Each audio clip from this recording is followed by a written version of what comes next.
Oke, sip. Halo teman-teman semuanya. Semoga masih semangat ya. Ini sesi terakhir yang harusnya biasanya sesi paling seru ya. Jadi di sesi-sesi roadshow sebelumnya itu sesi panelis ini agak berbetul panjang ya. Semoga teman-teman masih bisa menikmati sesinya dan dapat banyak ilmu ya. Jadi mungkin sebelumnya aku mungkin share dulu kali ya. Kenapa kita ada diskusi panelis. Jadi sebenarnya ketika awal banget itu bikin plan acaranya itu sebenarnya cuma sesi speaker itu udah gitu. Cuman ternyata kita juga nyadar bahwa tiap speaker kan punya experience yang beda-beda ya. Background beda-beda, pengalaman beda-beda, style beda-beda. Jadi kita pengen ada semacam kesimpulan mungkin, kesimpulan di akhirnya. Jadi mungkin dari beberapa itu ada nggak sih persamaannya dari semua speaker yang kayaknya walaupun implementasinya beda-beda, prosesnya beda-beda, tapi sebenarnya ada satu persamaan. Ya kan? Semoga kita dapetin kesimpulan yang teman-teman bisa pakai gitu kan ya gitu. Nah terus juga kalau misalkan nanti ternyata ada perbedaan, karena kemarin mungkin di sesi berikutnya sempat ada kubu Nindyo versus kubu Boy gitu ya. Jadi ada yang beda, tapi sebenarnya mereka sebenarnya ada persamaannya yang mungkin orang nggak nge. Nah, karena kan ketika teman-teman yang baru ini dapat suatu quote, wah langsung all in, ini bener nih gini kan ya. Dia langsung ekstrim gitu kan, kadang gitu ya. Padahal sebenarnya itu ada semacam konteks kan ya, ada konteks, ada nuance-nya gitu. Nah, jadi ketika kita discuss bareng-bareng, semoga itu bisa lebih ke ngasih apa ya, ngasih perspektif yang lebih clear kali ya dengan key topik yang sama, poinnya bakal lebih clear gitu ya. Jadi mungkin sini aku mungkin bakal nanya beberapa poin-poin yang akan kelempar juga. Nah, tadi mungkin Jessica kemarin nanya minta spoiler dong buat ini nggak ada kan karena kan tergantung sesinya gimana ya. Nah mungkin aku bertanya pertama mau ngebahas dari beberapa poin-poin yang dibahas sama beberapa speaker ya. Yang pertama adalah tadi kan jadi gini mungkin goalnya kan teman-teman games ini kan mereka rata-rata adalah junior kan mereka mau masuk industri game harapannya mereka bisa sustain ya kan apakah nanti ketika agak goyang bisa pivot ke B2B baik lagi ke B2C lagi gitu kan ya atau justru bikin usaha game lab ID misalnya ganti gitu kan atau oh ini udah turun nih saatnya kita bikin ID baru, IP baru kan atau main ke neraka misalnya kan bos neraka gitu gitu kan ya. Kita harapannya adalah mereka nggak cuma ikutan lomba menang itu hilang tapi jadi konsisten kan. Jadi mungkin goalnya gitu. Nah di sini mungkin ada beberapa keyword yang aku dapat dari sesi speaker masing-masing. Mungkin aku mau nanya ke satu-satu kali ya. Jadi tadi kan dibahas juga kayak oh kalau mau bikin game kalau Edwin bilang tadi kan find your strength, strengthen them gitu kan ya. Terus kalau tadi dari Mas Agung bikin game yang suka karena suka main game RC kan ya. Dari Mas Andi kan juga bilang ya ini bikin game yang yang fun kan ya, yang kita ngerti kan ya. Nah mungkin kalau Mbak Jess mungkin suka cupa mungkin gitu kan ya. Nah mungkin aku coba lebih ke pengen point out ya. Konteksnya gimana sih buat bikin game yang suka? Karena kan ada orang yang misalkan suka nonton film Hollywood gitu. Terus gimana caranya gue bikin itu jadi game gitu? Kan kayak mungkin gak terlalu nyambung gitu kan hubungannya sama game. Atau ini tuh sebenarnya suka doang. Apa sih indikatornya di mana? Oh ini strength kita tuh kita tuh tahu strength kita tuh ini loh gitu. Nah cara taunya gimana dibandingkan cuman mungkin another hobi aja yang cuman kegiatan lainnya gitu kan. Karena mungkin ada orang sukanya drakor gitu. Atau suka apa nah definisinya sukaan yang jadi strength yang bisa dipakai jadi ke game itu mungkin seperti apa sih kalau dari perspektif dari para speaker kalian? Mungkin mau siapa dulu nih? Oh ya, itu ada. Boleh kasih sih indikatornya atau caranya aku mengenali strength aku sebenarnya apa sih sebenarnya gitu? Caranya gimana? Pertanyaan yang agak susah ya jawabnya. Masalahnya itu gimana ya? Personal banget nih, tiap itu beda. Oh, kalau kalau saya juga agak susah menilai untuk orang lain. Mungkin lebih ke taunya dari mana ini strength aku dan aku bisa pakai itu buat bikin game lebih ke sana kali ya. Jadi kayak proses eksplorasi diri itu seperti apa sih sehingga teman-teman bisa pakai proses itu buat ke mereka masing-masing gitu ya. Oh, ini lebih ke arah itu. Kalau secara personal ya, kalau kesukaan itu kan kenikmatan. Yang itu bisa di-share ke orang lain dalam bentuk game. Uh, Lebih spesifiknya gimana ya? Misal saya suka kereta gitu. Saya pasti nguasain banget dong soal kereta gitu. Itu tinggal ini sempat saya bahas sih tadi di luar sama Mas Andi Taruh. Ini lebih ke arah kayak talent. Oh lebih skill ya berarti ya, Bukan lebih skill, oh talent, talent. bakat berarti ya. Kurang lebih kayak gitu. Jadi kita bisa gali apa? Bakatnya Gali di mana bakat gitu. kita di mana gitu. Berarti bakatnya emang main RC gitu ya kalau di Mas Agung gitu. Maksudnya gimana tuh? Oh, bakatnya bukan RC, tapi lebih ke arah mengeksplor kesukaan kita menjadi produk yang lain. I see. Misal kayak saya, RC jadi game. maksudnya bukan bakat main RC-nya, tapi bakat bakat untuk mengkonversi main RC tadi menjadi suatu produk game. I see. Oh berarti sebenarnya justru fokusnya bukan gimana cara dapetin strength-nya, tapi gimana caranya buat nge-channel, nge-channel, nge-translate strength itu jadi game produknya gitu ya Nah, kurang sebenarnya ya. lebih kayak gitu. I Dan kita see. bisa nge-share kesukaan kita, apa yang membuat kita suka sama sesuatu, itu kita share ke orang lain Oke, dalam bentuk game. Oke. Kurang lebih Berarti kalau di sini mungkin kayak cari pengalaman yang kita enjoy, yang nikmat. Nah, kita pengen nge-share itu orang lain, habis itu ya udah tinggal di-convert ke game gitu kali ya berarti. Ya? Heeh. Dan itu konversinya mungkin nggak simpel ya. Ya. Kita mesti menggali banget apa sih yang membuat kita suka dengan sesuatu, dan itu bisa terkonversi dengan orang lain menerima pesan yang sama. Iya sih, oke. Mungkin kalau dari Mas Andi mungkin ada atau mau yang lain dulu, silakan Mas Andi dulu, boleh silakan. Oke, menarik. Itu ada semua kok akhirnya, mic-nya ya. Tes. Mencoba mengkristalkan aja. Oh iya. Nah, ini ditambahin lagi. Jadi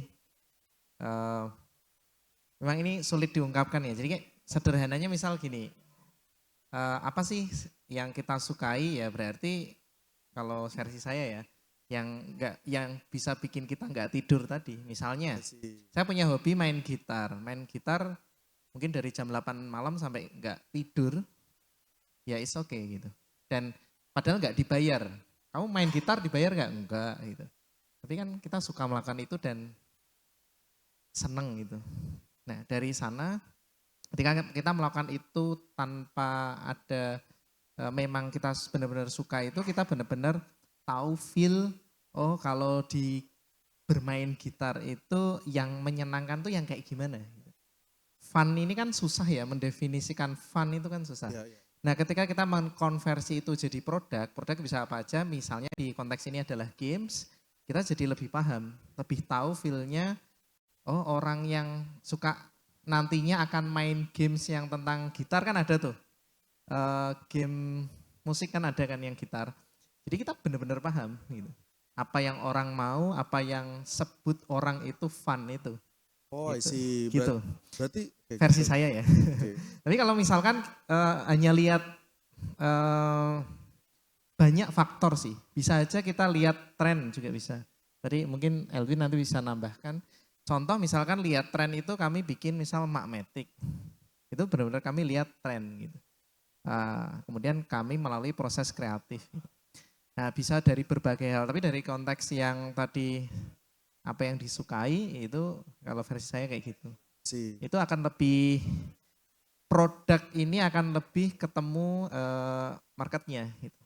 Gitu. Berarti mungkin kalau aku coba tangkap ya, lebih ke kamu suka sesuatu sampai poin dimana kamu cukup dalam mengenali mekaniknya gitu ya, detail-detailnya. Ya everything yang di bidang itu. I see. Jadi kalau misalkan aku cuma suka drakor tapi nonton doang nggak terlalu itu, ya mungkin nggak jadi strength gitu ya. Tapi kalau misalkan sampai mungkin ngerti banget nih di intinya kayak detail banget sehingga aku bisa tahu ngebedain mana yang bagus sama yang nggak bagus gitu mungkin ya kalau konteksnya ya.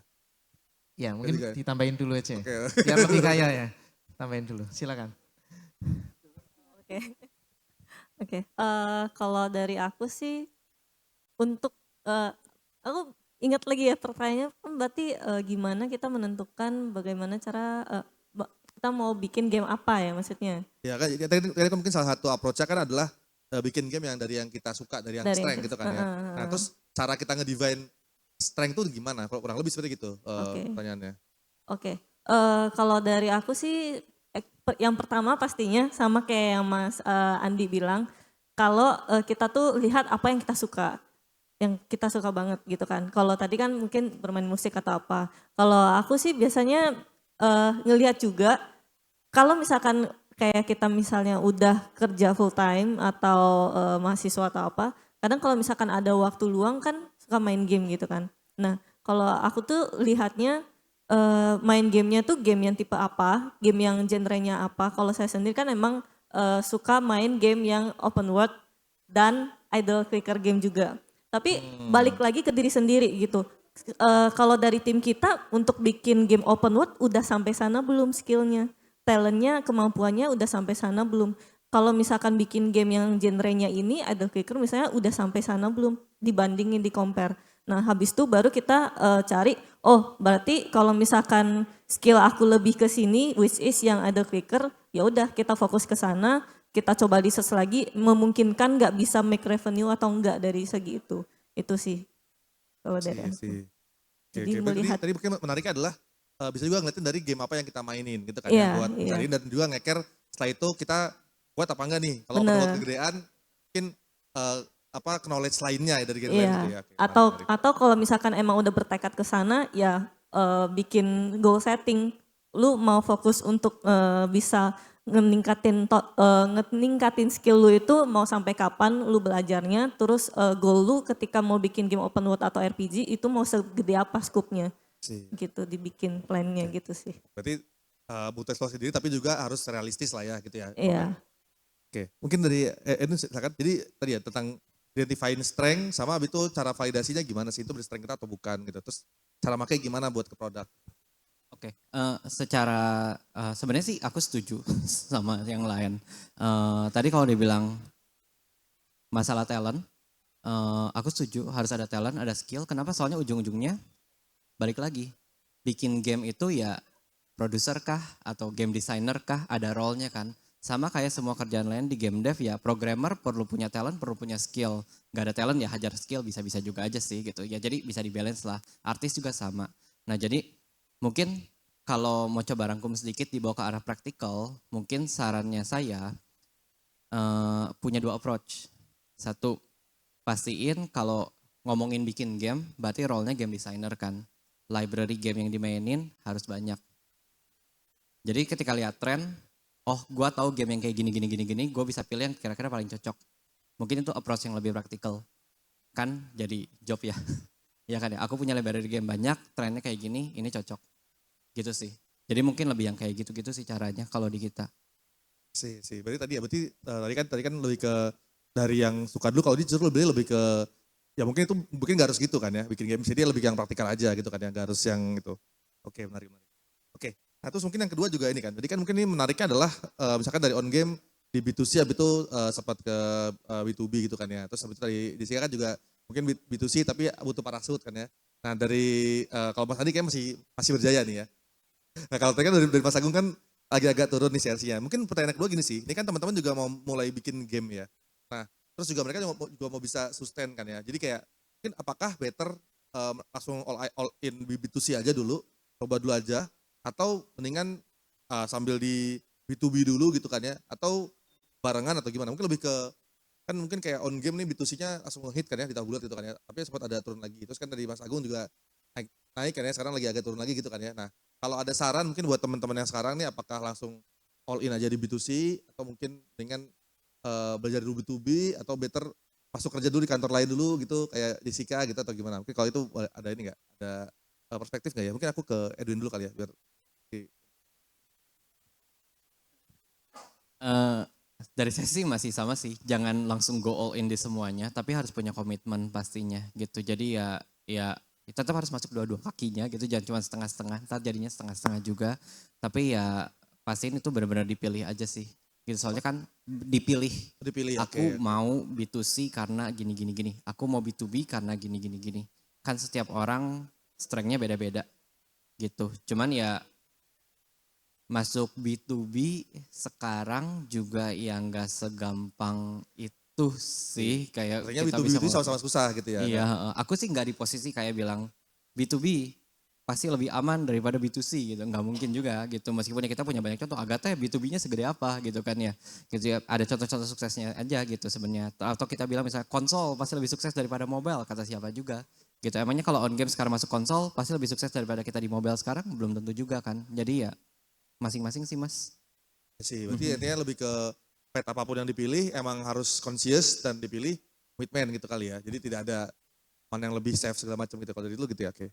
Mungkin dari Jessica mungkin silakan namanya perspektifnya. Kalau aku actually kalau untuk teman-teman yang baru memulai sama sih pilih salah satu. Karena ini juga aku juga kan masih sambil ini ya kayak minta sharing-sharing dari para sesepuh, senior-senior juga yang udah lebih berpengalaman.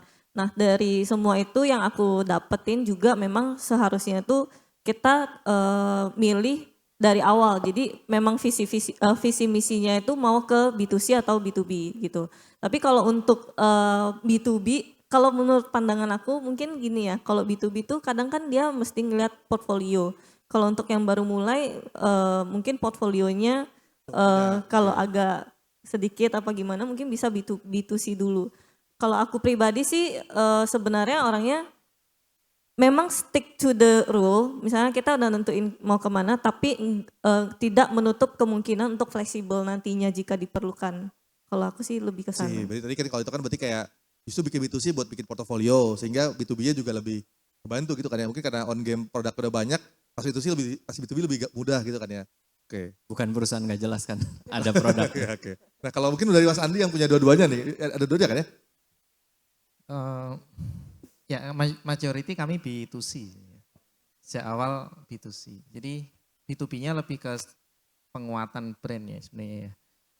Jadi udah dari awal kami set bisnis modelnya kayak gitu. Cuman ini untuk teman-teman B2C, B2B, B2G yang itu tuh kayak bedanya jauh banget. Jauh banget bedanya? Jauh banget. Oh gitu. B2C kita market research ya kan, market research, produk prototyping, kemudian test market dan lain sebagainya. B2B, pitching, dan lain sebagainya. Government, tender dan lain sebagainya. Harus masuk ke LPSE dan lain sebagainya. Kan beda banget tuh, administratifnya banyak. Jadi kalau di awal kita mau ngajar semuanya sih, apakah bisa? Bisa. Maksimal enggak. Oh I see. Itu aja sih. Jadi maksimal ya enggak. Karena ya tadi Elvin berapa kaki gitu di kita setengah-setengah ya sama gitu akan enggak maksimal. Jadi mending ditentuin komitmen. Saya mau kemana dulu. Itu satu. Yang kedua sebenarnya jalur apapun tidak ada yang lebih baik atau lebih buruk. Contoh misalnya, oke, 3 tahun saya kerja dulu terus saya pengen punya studio sendiri. It's okay. Karena saya dulu juga kerja dulu, saya kerja, baru saya build studio saya sendiri gitu. Jadi saya udah pernah ngerasain kerja, pernah punya bos gitu dan lain sebagainya. Itu pengalaman yang sebenarnya penting banget. Atau teman-teman jangan-jangan nggak harus bikin studio sendiri. It's okay. Karena kenapa? Kalau kita punya dream bikin game yang skalanya besar, itu kan harus banyak orang tuh. Ya, kalian menjadi part of dari bagian membuat sesuatu yang besar pun juga nggak masalah gitu. Jadi dan nggak ada yang salah di sana. Kayak kita ngomongin jadi PNS, wirausaha apa kerja gitu. Nggak ada yang salah, nggak ada yang lebih baik, nggak ada yang lebih buruk. Tetapi yang penting adalah kita punya komitmen, kita punya goals yang jelas, kemudian kita berusaha untuk mencapainya, tapi dalam perjalanan cukup fleksibel. Contoh, kita punya goals 3 tahun saya kerja, habis itu bikin studio sendiri. Tapi dalam perjalanan kita nggak tahu ada pandemi dan lain sebagainya, kita nggak mungkin bikin studio sendiri. Ya udah jalanin, tetap kerja dan lain sebagainya gitu. Jadi intinya nggak ada yang lebih baik atau lebih buruk, tapi kalau saya sih lebih kerjain sesuatu itu yang dengan yang terbaik versi kita lah gitu. Itu better daripada kita ini tadi sih sama sih konteksnya kayak apakah mobile lebih baik sekarang misal ada yang ngomong Steam sekarang marketnya lebih baik. Kita nggak pernah nyentuh Steam sama sekali gitu dan kita bisa growth kan seperti itu. Jadi tidak ada yang lebih baik atau lebih buruk tergantung bagaimana kita melakukan yang terbaik di situ sebenarnya. Menarik banget ya. Jadi mungkin tadi ya mungkin gue karena mungkin banyak pertanyaannya dari yang para masuk itu adalah gitu kan kayak sebenarnya harusnya kemana sih gitu saja akhirnya ada beberapa yang coba semuanya gitu kan ya. Tambahan. Bisa juga case-nya Jessica ya. Kita masuk mungkin awalnya kerja kemudian berprestasi bisa jadi co-founder. Jadi ikut memiliki. Nah itu kan juga salah satu path yang bisa teman-teman jalanin. Nah teman-teman ke arah sana itu kan karena doing the best di tempat kalian gitu. Jadi justru mungkin fokusnya bukan ke apakah B2B, B2C, B2G gitu ya, tapi lebih ke apapun yang dipilih, ya udah commit, doing the best, insya Allah tuh bakal ngasih yang terbaik gitu ya. Iya. Oke. Ya, oke. kita bisa Tapi jangan berharap, tapi setengah-setengah gitu ya. tapi yang penting ya. perjalanan itu kan variabelnya banyak ya. Di perjalanan itu nggak bisa pokoknya 1+1 sama dengan 2, tapi perjalanannya itu bisa bervariabel gitu. Tapi tetap kita punya goals yang jelas. Oke. Nah mungkin kalau Mas Agung gimana? Mungkin kayak kalau sekarang mungkin kan full di B2C kan ya gitu ya. Tapi mungkin apakah tadi ya ada nyambung juga dengan sebelumnya misalkan kerja sama orang atau gimana gitu. Mungkin lebih ke buat tadi ya perspektifnya kira-kira kalau anak baru join gimana sih? Saya setuju banget dengan Mas Andi. Sebenarnya nggak ada satu jalan yang udah pasti pas untuk semuanya. Semuanya butuh jalan sendiri-sendiri. Ini kalau saya ceritain, saya nggak serta-merta bikin game mini racing langsung jadi. Enggak. Ini kalau dari pengalaman saya memulai terjun di industri game ini tahun 2005. 2005 ya. 2005. Di waktu itu Sebelum kuliah bahkan tuh. Di waktu itu belum ada kesempatan kita itu untuk indie, Masih untuk kita pengen punya perusahaan sendiri, itu belum kita ada. Ya. bikin game sendiri, belum bisa. Waktu itu saya kerja di suatu perusahaan, namanya Matahari Studios. Matahari Studios Ya. ya. Kita ngerjain outsourcing lah dari perusahaan-perusahaan luar untuk game-game AAA waktu itu, Need for Speed, Most Wanted, Underground 1, Underground 2, Most Wanted, Dirt dari Codemaster itu kebanyakan anak-anak Indo yang ngerjain mobil-mobilnya. Itu saya mulai kerja di situ lah gitu. Kita suka dengan dunia ini, tapi kita nggak punya kesempatan untuk Bikin studio sendiri. bikin gitu ya. studio sendiri. Bikin studio sendiri bisa mungkin waktu itu, tapi cuma sebagai studio source untuk ngerjain aset dari perusahaan Ya. luar. B2B banget lah pokoknya gitu ya. Ya. B2B lah. Kalau untuk bikin produk kita belum bisa waktu itu. Waktu itu belum ada game-game mobile yang bisa dikerjain dengan cepat. Terus resource ke engine itu juga masih terbatas banget lah. Seiring pekerjaan itu, tapi kita terasa skillnya. Kebetulan kan kerjaan saya sangat teknikal banget kan. Saya 3D artist yang bersentuhan dengan apa ya? Ya sebenarnya artis tapi kan teknikal banget lah. Itu berkembang dari kantor. Suatu saat saya pindah ke perusahaan mobile. Pertama kerja di perusahaan mobil pun saya belum ngerti masalah industri game mobile itu. Begitu beberapa tahun di situ, saya mulai ngerti, oh ini peluang kalau kita pengen punya produk sendiri dan lain-lain. Jadi nggak serta-merta saya memutuskan untuk B2C, bikin game, oh jalan gitu enggak. Butuh waktu 10 tahun 10 tahun. untuk bikin.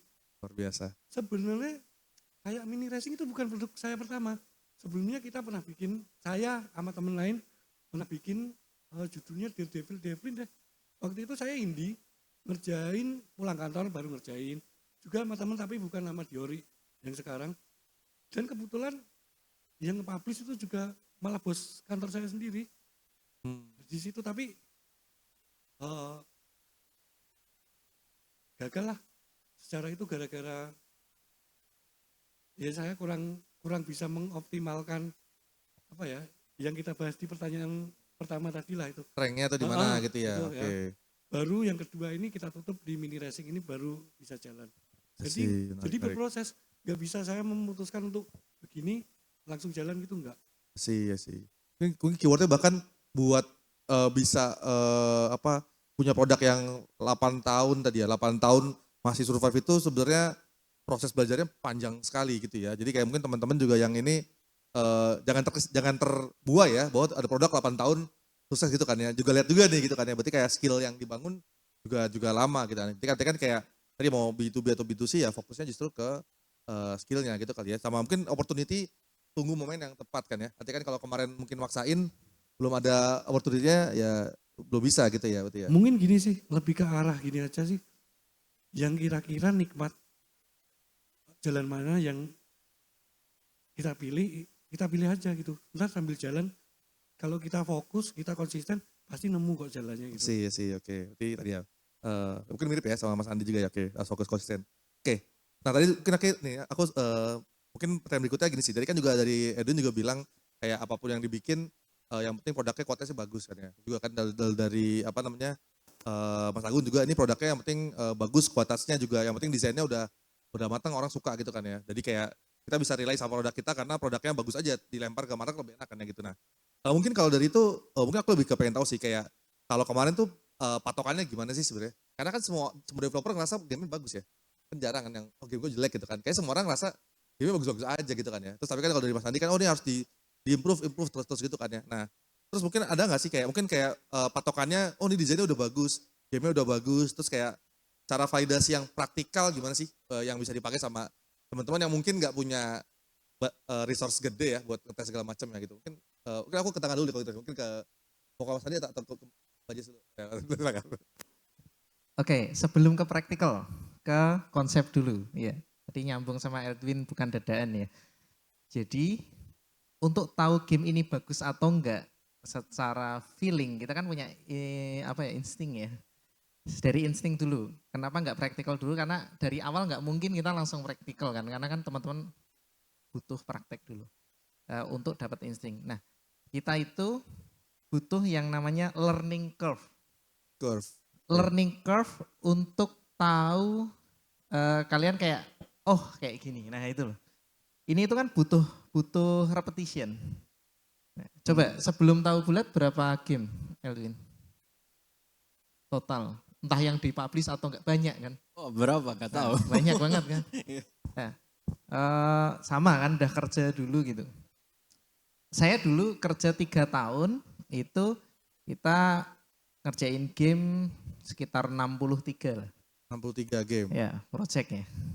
63. Itu sebelum Eduka berarti ya? Hah? Sebelum Eduka Sebelum itu? Eduka, tapi kerja saya. Itu udah ngerjain 63 games ya.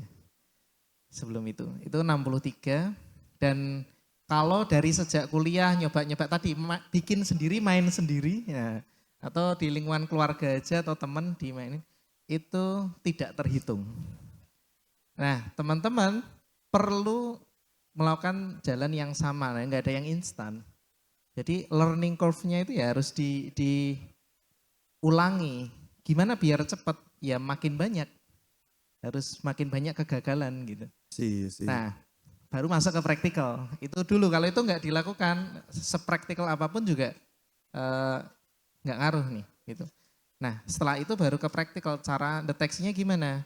Kalau versi saya, nanti ditambahin aja, kan tentu ada banyak ya. Versi saya yang paling sederhana adalah masalah retention.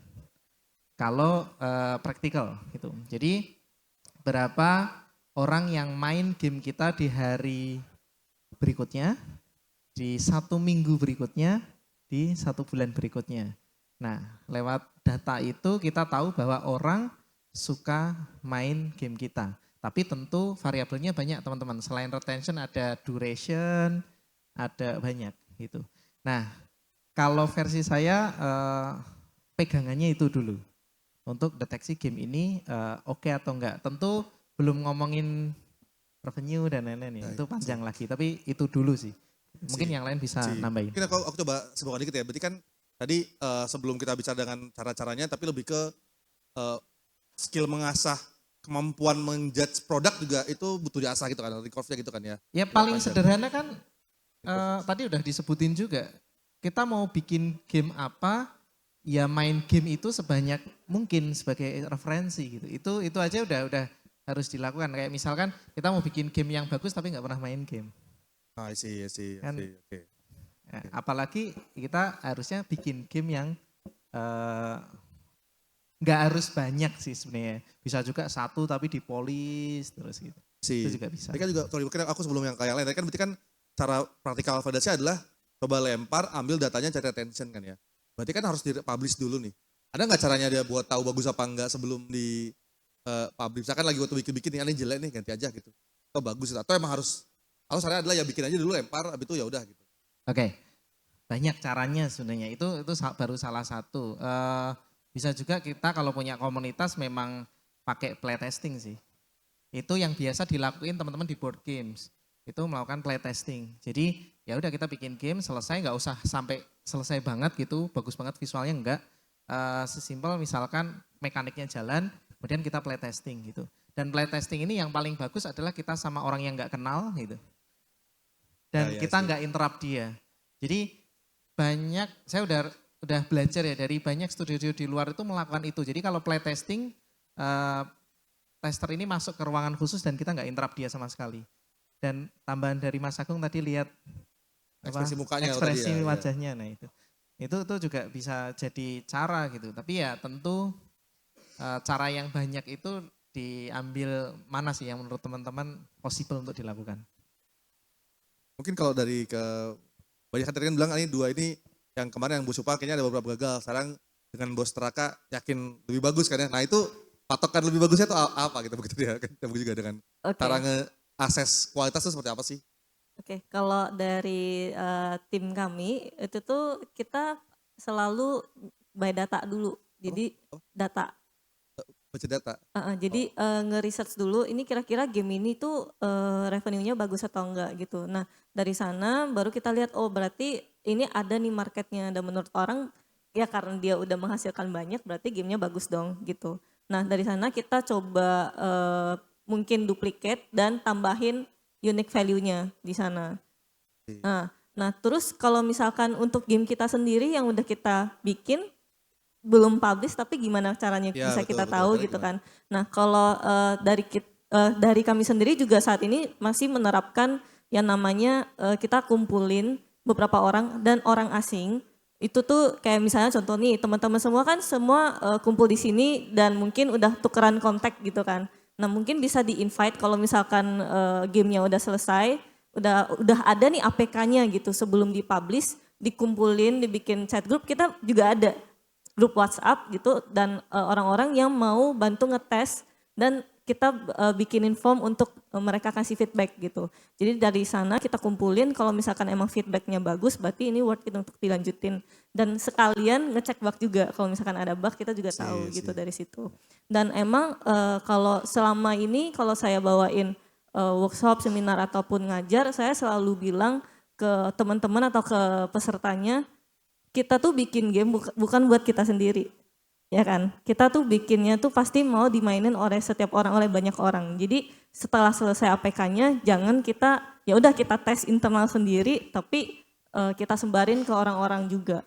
Mungkin kalau misalkan yang agak introvert, aduh agak berani nih, ya udah mulai ke teman dekat dulu atau family dulu gitu sih. Iya sih, itu sebenarnya agak mirip dengan Mas Andi ya, ada playtester gitu kan ya, internal playtester ya. Oke, menarik. Oke, dari ini mungkin ada yang mau nambahin Win? Bawa simpel aja. Kalau subjektif sih banyak ya. Aku punya banyak penilaian sebagai pengguna, sebagai user, punya banyak standar apa itu game bagus lah ya. Cuman kalau kita ngomongin bisnis, apalagi teman-teman di sini goalnya adalah harus cetak uang. Jadi udah jelaskan ya, standar game bagus adalah game yang bisa ngasilin uang. Titik, gak ada definisi lain. Jadi kalau ditanya game bagus itu yang kayak apa gitu, dirilis keluarin uang atau enggak. Habis itu dilihat game developernya bagus atau enggak adalah game developer yang antara dua nih, bisa ngerubah game yang gak bisa ngasilin uang jadi bisa ngasilin uang, atau yang emang bisa nganalisa bahwa yang kayak gini emang gak akan bisa ngasilin uang dengan proper, bukan give up nyerah ya. Gitu. Soalnya berapa banyak game dengan gambar bagus, dengan segala macam yang bagus, cerita dan kawan-kawannya bagus terus dilepas karena ya aku harus makan gitu kan. Jadi ya makanya programmer yang bagus adalah gini, gamenya terbitin. Berapapun uang yang dihasilin, cukup gak buat support timnya? Gak cukup, dilihat datanya gimana. Oh jeleknya di sini, jeleknya adalah karena ada isu yang kayak gini, ANR jelek, visibility turun, download turun. Bisa gak ngilangin masalah ANR-nya? Artis yang bagus, artis yang kayak apa, udah bikin gambarnya peduli amat, anatomi, warna, semua segala macam bagus atau enggak. Tapi ketika udah jadi marketingnya nilainya CPI-nya segini nggak masuk karena kita pasti rugi. Karena CPI-nya lebih tinggi daripada LTV-nya kita. Bisa nggak ngerubah itunya gitu. Bisa nggak turunin itu. Itu benar-benar skill praktikal di industri. Betul kan ya? Gitu. Jadi ya balik lagi game yang bagus sesuai sama goalnya Gamesit adalah game yang bisa bikin uang. Tim yang bagus adalah tim yang bisa bikin game yang bikin uang. Gitu aja sih. Praktikal sekali ya, ini mungkin tadi mirip sama Jessica juga sebenarnya ya, kayak patokannya ya sesimpel pakai duit. Ini menarik nih. Mungkin karena gini ya, karena kan kayak rata-rata anak-anak yang baru developer tuh sangat-sangat pede sama subjektivitasnya mereka gitu kan ya. Wah bagus, mantap jaya gitu kan, all in gitu kan ya. Terus sudah melakukan melanggar don't put everything in one basket gitu kan ya. Terus gak pakai cara validasi yang mungkin bisa lebih apa ya proper kan ya. Jadi ini mungkin jadi lesson buat teman-teman juga ya. Nah mungkin kalau ke Mas Agung deh gimana tadi kayak patokannya gimana tuh? Mungkin kayak game ini kan kayak CR-nya nih yang salah satu yang paling bagus kan kualitasnya kan ya. Kan ada ini enggak? Oh, Udah saya bagus punya banget atau belum? pengalaman langsung soal ini. Saya tadi udah cerita kan pernah bikin game pertama itu yang gagal. Itu saya lihat secara visual untuk zaman itu ya udah keren. Visualnya bagus banget. Hmm. Tapi saya bikin game itu tanpa sebelumnya pernah mainin game mobile. I see. 100% saya cuma lihat YouTube. Saya lihat bikin game itu. Efeknya, fisiknya jelek banget, gak enak banget. Oh, visualnya bagus tapi fisiknya gak enak banget. Dan gitu. itu kebetulan kan game fisik gitu kan. Itu kegagalannya lah. Untuk selanjutnya saya bikin game itu saya pasti compare dengan game yang genre yang sama, yang saya suka. Saya nikmat banget mainnya. Itu kan untuk saya yang low budget lah. Bener-bener bootstrap, bener-bener gak punya budget untuk bayar orang buat nyoba dan Ya, lain-lain. ya. Saya coba genre lain, oh ini enak, ternyata yang enak itu yang kayak gini. Itu belum selesai di situ. Kira-kira saya emang mau bikin game di genre ini, saya coba cari referensi game lain, saya nikmati game itu, saya cari lagi kekurangan dia apa. Nah, saya bikin game yang versi improve-nya dia. Si. Kurang lebih kayak gitu. Mungkin itu nggak 100% menjamin game kita akan laku. Karena kalau kita punya jawaban game yang bagus ya kayak gimana sih, kita semua pasti udah kaya raya. Udah belum. Jadi saya compare sama game lain, saya cari kekurangannya mereka, apa yang bisa kita improve. Nah, Oke. Dan itu mungkin udah menyelesaikan 50% dari masalah Volumenya, itu. oke. Dan kita nggak perlu untuk visualnya yang udah bagus dulu. Kita cuma bikin prototipe, mekaniknya jalan, oh nikmat banget ini. Baru dipolis Oke. itunya, visualnya dan lain-lain. Menarik ya, jadi bahkan game yang kualitasnya udah bagus banget di visual tapi ternyata fisiknya lebih penting, justru nggak terlalu make sense ya. Jadi kayak kualitasnya juga konteksnya harus tepat gitu kan ya. Ketika tadi game fisik ya harusnya di fisiknya. Jadi kalau ketika visualnya bagus fisiknya kurang ya harus digali kan. Tadi mungkin juga praktikal tipsnya adalah cobain main game yang kita suka banget patokannya dan kita compare sama kompetitor gitu ya. Oh tahun 2014 ada Daredevil. Wah ada saya masukin PPT itu ya. Oke, tadi ada Daredevil Light. Jadi mungkin menarik sih. Jadi berarti tadi coba cari game yang kita suka, yang pengen kita bikin, jadi patokan kita bikin harus sebagus dia gitu kan. Baru kita improve gitu ya berarti ya. Oke, Ya, menarik sih. kita balik-balik lagi lihat itu sih research kita kayak yang sebelum-belumnya dibahas lah gitu. Kita bisa nggak gitu di situ gitu. Kalau bisa ya udah lakuin. Separah-parahnya mungkin ya nggak sebagus mereka, tapi visual nyaman lah, mekanik juga nyaman lah. Udah itu aja. Sih. Mungkin nggak segede yang bagus secara visual dan bagus secara mekanik, tapi mungkin hasilnya masih lumayan lah. 10% lah dari 255 miliar tadi loh. 10% dari 5 miliar ya. Sih. Oke. Dan mungkin ada dua plan lagi nih. Aman ya, timekeeper ya. Oke. Ini juga tadi kan mungkin aku juga ngesekan ini kan sebenarnya mungkin pengalaman beragam ya. Misalkan dari Mas Andi sempat kerja gitu kan ya. Dari Mas Agung apalagi kerjanya lama. Dari Zika juga sempat kerja betul bikin studio kan. Ini kan teman-teman sebenarnya ada yang lagi kuliah, ada yang fresh grade, ada yang lagi kerja juga gitu kan ya.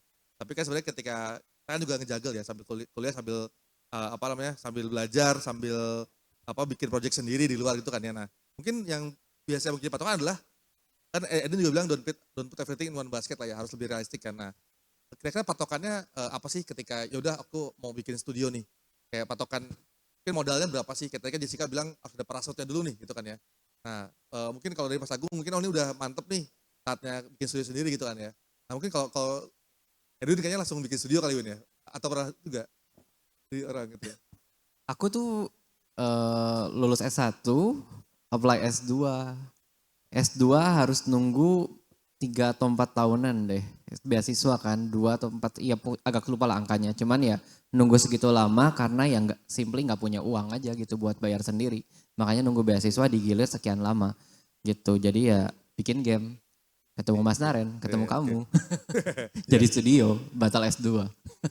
Nah, tadi mungkin lebih ke, tadi kan harapannya adalah teman-teman, mungkin tadi kan regresi dengan tadi ya, karena Mas Andi bilang kalau emang petnya ternyata kerja di tempat orang, bikin itu ya oke. Lebih ke B2B oke, B2C oke gitu kan ya. Nah, ini lebih ke poinnya adalah kalau teman-teman yang praktikal ya, dia pengen bikin studio. Tapi kan juga butuh apa ya, make sense lah ya, nggak langsung all in, hajar bleh gitu kan ya.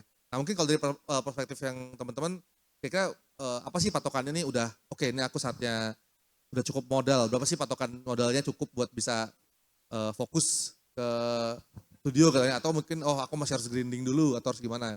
Lebih ke, karena kita pengen lebih banyak, kita naikin 1% itu kan ya, kita lebih banyak developer adalah kalaupun emang dia punya skill yang cukup lah. Nah, ada patokannya nggak? Mungkin aku ke siapa dulu tadi ya yang belum kali ya. Oh, ke Mas Agung dulu ya. Apa sih patokannya kayak udah ready nih saatnya bikin studio sendiri gitu?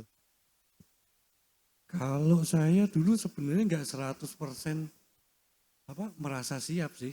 Cuma 100% masa siap. nggak 100% Oh, nggak 100% merasa siap justru. merasa siap. Kita cuma punya plan B lah gitu. Saya resign, nyelesain project saya, cuma plan B saya ya mentok kalau gagal saya mungkin balik lagi kerja. Masih. Bukan kerja di kerja di perusahaan lain dulu lah gitu. Masih. Jadi benar-benar enggak kalau ngomongin yakin ya enggak gitu. Cuma dicoba lah gitu. Masih. Tidaknya gitu. Yang asal kita pede aja lah. Ini balik lagi ke masih relevan sama pertanyaan sebelumnya yang menilai produk bagus apa enggak tadi. Cuma kalau kita ngerasa ini bagus ya berarti mungkin lebih yakin lah kurang lebih kayak gitu. Tapi kalau saya pribadi 100% yakin gitu enggak. Cuma dulu ada sih sebenarnya satu event yang bikin kami makin yakin lah. Waktu itu Mini Racing Adventure sudah jadi. Tapi belum di versi yang kita rilis sekarang. Waktu itu masih single player, belum ada multiplayer, cuma main sendiri lah. Gitu. Tahun 2015 ini, waktu itu masih apa ya? IGS, Indonesian Game Show. Oh, Indonesian Game Show. Kita ikut pameran, kita ikut lomba. Kebetulan Mini Racing Adventure juara 1 waktu itu. Oh, Oh berarti kita yakin itu diterima. tervalidasikan gitu ya. Iya, kurang lebih kayak gitu. Yang kedua, waktu itu ada siapa? Ko Andi. Nah, yang jadi jurinya. Waktu presentasi Mini Racing, Andi bilang, kalian berdua mau nggak? Waktu itu minimum belum ada lah gitu. Belum ada. Kerja bareng kita lah gitu. Itu berarti saya makin percaya kalau kerjaan kita itu ternyata punya value, kurang lebih kayak gitulah. Yes. Jadi itu yang bikin saya lebih yakin walaupun nggak 100%. Ya itu mungkin salah satu aspek yang bikin kita lebih yakin sama produk kita lah gitu. Ini berkaitan banget sama pertanyaan tadi yang sebelumnya. Gimana kita bisa menilai suatu produk bagus apa enggak? Itu ngefek banget dengan keyakinan kita untuk mau bikin studio atau enggak. Nah tadi mungkin aku simpulin, ini banyak banget ya ini ilmunya ya. Mungkin aku simpulin dulu ya. Tadi berarti bikin nggak mungkin sampai ada 100% yakin, nggak yakin banget. Nggak usah nunggu sampai 100% yakin gitu ya buat coba gitu kan ya. Terus habis itu ya mungkin bisa ikut ke event-event buat coba validasi buat apa. Tapi desainnya itu berarti setelah minimumnya jadi atau sebelum jadi? Sebelum jadi Desainnya. Sebelum jadi. Pas yang produk yang gagal sebelumnya itu juga udah desain? Belum desain. Belum. Nah itu kayak patokannya desain sebelum produknya jadi itu gimana? Cek kan berarti kan ada patokannya nih. Ya itu tadi kita berarti setelah event itu, jadi bikin dulu minimonya belum rilis, tapi udah jadi. Iya. Oh berarti kayak, ya mungkin teman-teman bisa bikin prototipenya, cobain dulu, udah ada validasi bahwa bagusnya, mantap bleh, baru ajar gitu ya. Ya sama satu lagi, kita pernah nyari publisher yang gede di genre racing dan diterima kok sama mereka gitu loh. Walaupun akhirnya nggak berlanjut ya, itu salah satu validasi juga. Dia cari validasi buat, ini tuh emang produknya bagus banget, mantep, bisa dijalanin gitu ya. Nah, nextnya mungkin ke Mas Andi kali ya, itu gimana nih? Mungkin praktikal tips nih. Tapi saya mau nanggapi dulu, kita ke arah yang benar dulu ya. Jangan ngomong kapan waktunya kita resign. Nah itu kan. Resign semua nanti ya?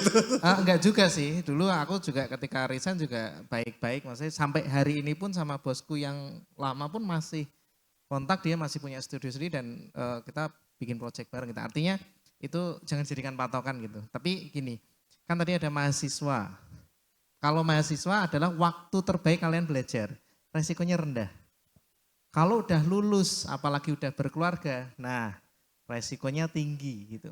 Tapi kembali lagi sebenarnya, ini industri yang high risk, high return. Itu aja sih saya mau ngingetin. Jadi high risk, high return artinya teman-teman kalau mau kecemplung ke sini udah paham bahwa ini risikonya tinggi. Ya. Gitu. Maka ya perlu preparing gitu. Preparing yang tahu teman-teman, karena lifestyle setiap orang kan beda-beda nih. Kondisi setiap orang beda-beda. Aku baru aja lulus kuliah, tapi aku dikasih modal 3 miliar nih sama orang tua kan ya gak apa-apa kan. Gitu. Langsung aja ya gitu. Iya, kan kondisi orang beda-beda. Jadi lihat aja tadi, lihat di kita kondisinya kayak gimana. Waktu yang tepat itu ya tadi. Persis. Bukan tidak ada rumus pastinya, tapi lihat kondisi kalian dan itu memang sudah tepat yang kita bahas semuanya tadi dirangkum menjadi satu. Gitu. Jadi harus ada semacam plan B lah ya, backup plan lah ya. Tadi kan katanya plan B-nya kalau baik ini, walaupun gagal baik kerja lagi aja gitu kan ya. Ini berarti kayak akses dulu keadaannya. Kalau mahasiswa mungkin masih lebih kecil risikonya kejar. Tapi kalau udah punya anak mungkin atau udah nikah mungkin harus lebih banyak. Lebih preparingnya lebih matang dan lain sebagainya gitu. Oke. Mungkin silakan. Mungkin kita ya, Oke, udah dikasih time out ini. Ayo Zek. Oke, kalau dari aku sih setuju banget sama ini ya, Mas Andi ya. Karena emang saya dulu pas zaman kuliah juga pagi sampai sore itu kerja, malamnya lanjut kuliah gitu. Jadi Sabtu Minggu juga bisa kita pakai buat hal yang lain. Jadi misalnya kalau teman-teman emang udah yakin buat bikin game project ya udah langsung bikinin gitu. Nah, untuk kapan pastinya buat jadi buka studio sendiri, balik lagi aku setuju banget sama yang perkataan Mas Andi tadi, bahwasanya masa-masa kita kuliah atau jadi mahasiswa itu adalah masa-masa yang sangat enak buat kita belajar. Karena resikonya tuh masih sangat kecil banget gitu. Tapi kalau misalkan emang udah yakin dengan skill untuk bisa bangun studio, yang notabene kita bukan hanya skill untuk bikin gamenya, tapi people skill juga perlu. Karena kan kita bicara tentang tim juga, biar bisa long run ke depannya gimana. Dan kalau memang udah yakin semuanya itu bisa ada di dalam dirinya, ya udah go ahead gitu sih. Oke, mungkin terakhir ya. Dikit aja ya. Yang internal semua udah dibahas. Kalian harus ingat kalian bisa pilih, tapi pilihan gak selalu ada eksternalnya gitu. Jadi ya hari ini kalian gak bikin studio, mungkin ada yang bikin juga. Kalau dia gede mungkin gak ada kesempatan buat kalian bikin juga gitu. Mungkin yang udah ada bisa hilang, yang udah ada bisa tambah gede juga. Jadi meskipun kalian bisa milih, mungkin pilihannya gak selalu ada juga sih. Jadi ya consider internal factor, consider external factor juga. Karena ya siapa yang bilang kondisinya bakal sama terus. Nah mungkin ini waktu udah habis tapi mungkin aku last question ya. Boleh dong kasih satu one word aja ya. Gak boleh panjang-panjang ya. Satu kata kira-kira yang paling penting yang bisa teman-teman terapin lah di game ini sambil kita menutup sesi. Nah, mungkin Kak Adrian, satu kata aja, satu kata.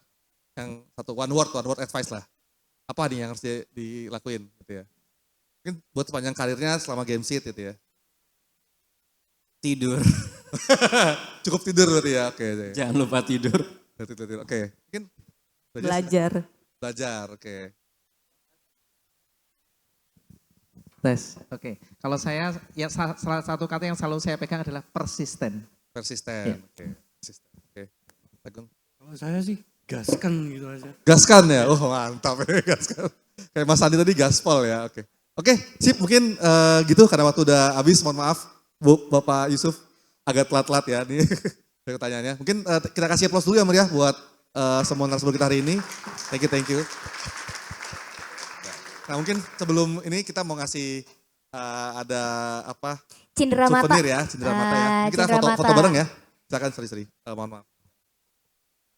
Saya minta tepuk tangan dong sekali lagi buat narasumber kita, Mas Wafi, ada Mas Andi Taru, ada Mas Agung Subagio, ada Mbak Jessica, ada Mas Elwin. Boleh foto bersama dulu ya.